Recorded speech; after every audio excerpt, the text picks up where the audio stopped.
si ñëwaat ci plateau bi chronique du jour ak doyen Mademba Ramata Dia doyen entre le parti et l'État le dilemme cornéléen du président Diomaye. waaw président Diomaye dafa jot ci réew mi le 24 mars bii ñu weesu daaw léegi le 26 mars rek mu ne tegg na nombo bi mu amoon ci parti bi. parti ban la mooy Pastef moo nekkoon secrétaire général tegg nomb parce que dafa bokkoon ci promesse électorale yi mu defoon. bi mu ko defee nag ñu bari applaudir nañu parce que notamment la société civile. parce que dafa bokkoon ci seeni doléance boo rappelé woo sax assises ya defoon nañ fa forte recommandation pour que le président le chef de l'État ne soit plus chef de parti. beneen mbir mi aussi CNRI commission nationale de réforme des institutions bi Amadou Mokhtar Mbow mi nga doon tudd sànq jiite. moom tamit defoon na recommandation dans ce sens. léegi nag boo gisee loolu mu def ko parce que chef de parti ak chef de l'État ak chef de parti sunum réew dafa mës a poser problème. parce que boo nekkee chef de parti chef de l'État nekk chef de parti conséquence bi mooy tu es chef de clan. dafa am nit ñoo xam ne dañoo ànd ak yow bokk yow lu ne lu ci ëpp nag doo bëgg lu leen metti wala lu leen naqari nga leen di protéger. loolu moo taxoon ñu bëggoon loolu dañ. léegi nag président bi Diomaye bi mu ñëwee. léegi option bi mu am moom moo ne il va se mettre au-dessus de la mêlée. maanaam ce qui l'intéresse daal mooy fexe ba préoccupation sénégalais yi. mu faj ko lijjanti ko. te il ne sera plus le président du parti mais le président de tous les Sénégalais. léegi nag malheureusement au moment où il est au-dessus de la mêlée. son premier ministre est dans la mêlée.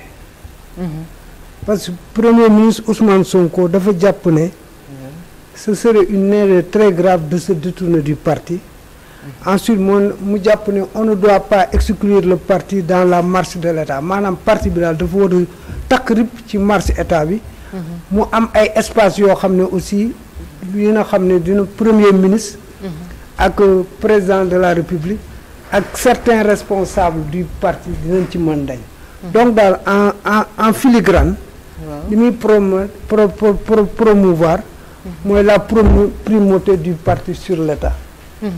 moom bu sañoon daal parti bi. nekk au cœur de l'État moom loolu la gëm moom jàpp na ne daal warta mën a am dichotomie. maanaam amul séparation entre le parti et l'État. léegi nag ci contexte boobu. la fan yi ku ñu wax Abdourahmane Diouf génn. bi mu génnee nag mu mu woote réconciliation. ensuite mu saluer la portée d'unité bi nga xam ne moom la président Diomaye di doxal. ensuite mu wax ne il faut qu'on se départisse des divisions. ensuite mu ne il faut savoir pardonner. beneen mbir mi aussi mu mettre en garde le président Diomaye contre une justice de vainqueur. loolu nag bi mu ko defee am na ñu mën a xari ñu bari ci Pastef. jàpp nañ ne daal kii liggéeyul projet bi. jàpp nañ ne kii daal fi mu teg baaraamam wala fi mu tudd lool. ci loolu nag nga gis ku ñuy wax Abass Fall génn. dal ci kawam dal yu metti ku ñuy wax Toussaint Manga génn. dal ci kawam dal yu metti ku ñuy wax Mor Talla Gueye maanaam nit dof la ko xale yi di waxee ci ñi xam rab. moom tamit dal ci kawam.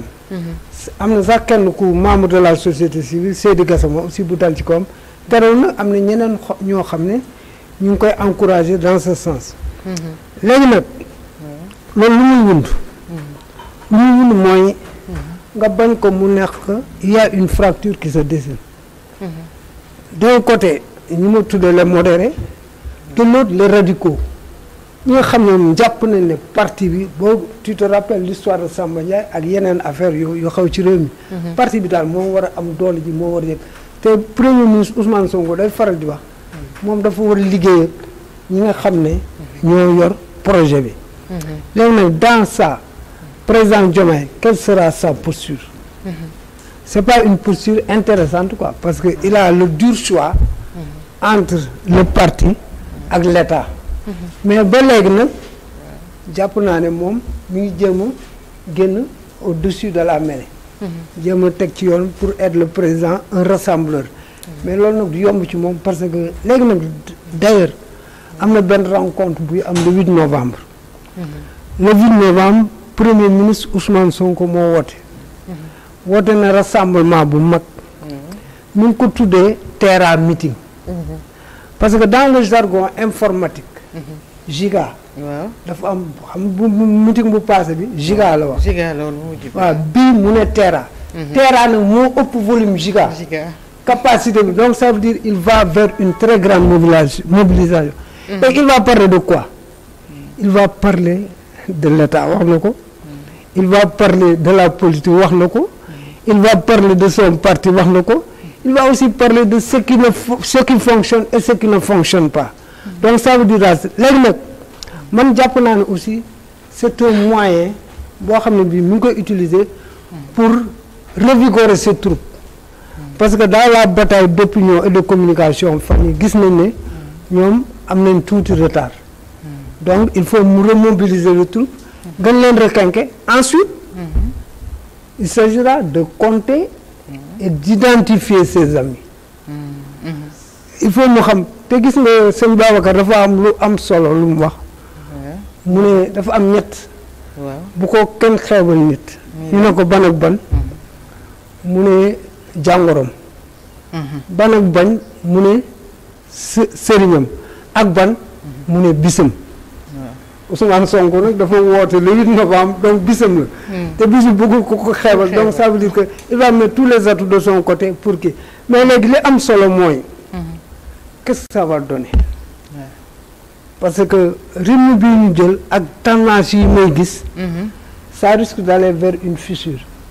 te vraiment le pays n'en a pas besoin. comment ça xam nga par une fissure. boo gisee ni ñuy attaqué Abdourahmane Diouf.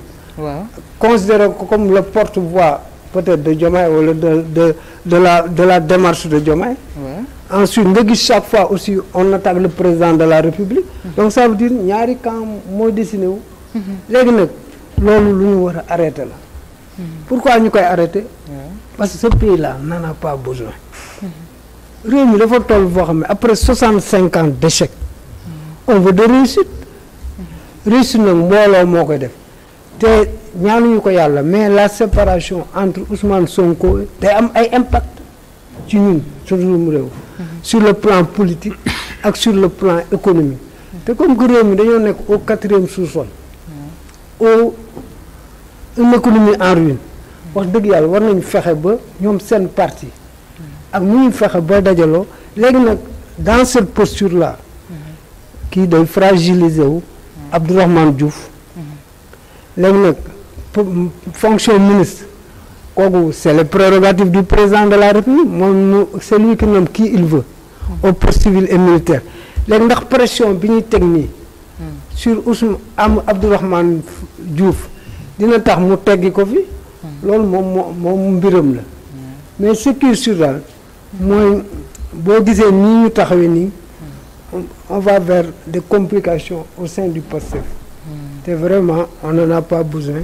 te réew mi aussi dafa toll foo xam ne man daal jàpp naa ne si on pouvait surfer sur les vagues de l'unité surfer sur les vagues des préoccupations des Sénégalais sànq boo ko doon wax Terra meeting mais ñoom tamit dañuy def contre Terra meeting ki def Terra meeting ak ki contre Terra meeting yéen a yem rek ma ne ko yéen a yem rek amul différence léegi en tout cas ce qui est sûr daal mooy nañ fexe ba gën a doxal affaire yi. Sénégal jëm kanam préoccupation Sénégal yi.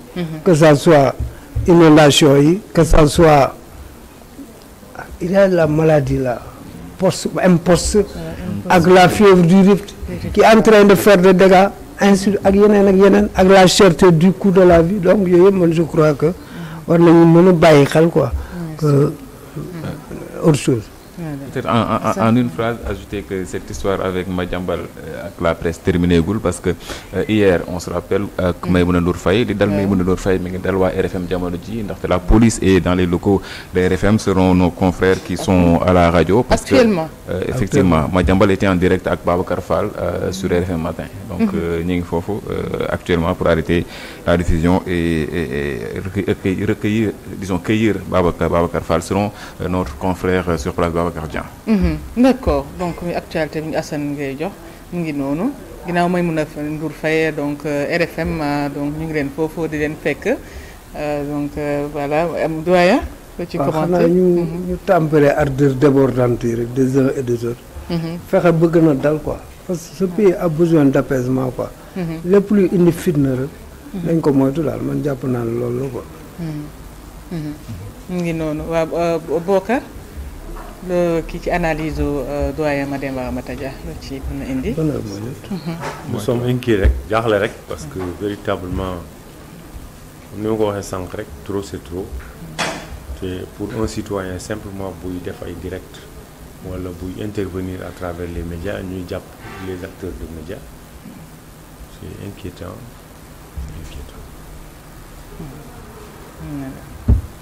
léegi ñun aussi seen président dama lire Figaro bu mardi. moom nee na il n'exclut pas de venir au Sénégal quoi pour faire de la politique quoi. Ah bon? ci Figaro bi lañ ko def. moo ko Figaro bu mardi donc ça veut dire que il y a des choses qui vont venir quoi mais xaw ma kañ la parce que nee na c'est pas pour maintenant quoi. mais il n'exclut pas de venir. Projet dans l'arène politique quoi. Le président Macky Sall. Il est toujours dans l'arène politique peut-être dafa nekkagul Sénégal mais il est aussi toujours dans l'arène politique. Sénégal kay moo tax muy wax. ça c'est clair. Sénégal kay moo tax muy wax ñëw fii quoi. ñàkkante ko ak ñoom quoi. voilà en tout cas am na solo doyen Mademba Ramatadia li nga indi ci chronique du jour bi di la jaajëfal rek bu baax a baax. voilà di jaajëfal Assane Gueye Seyna Amad Ba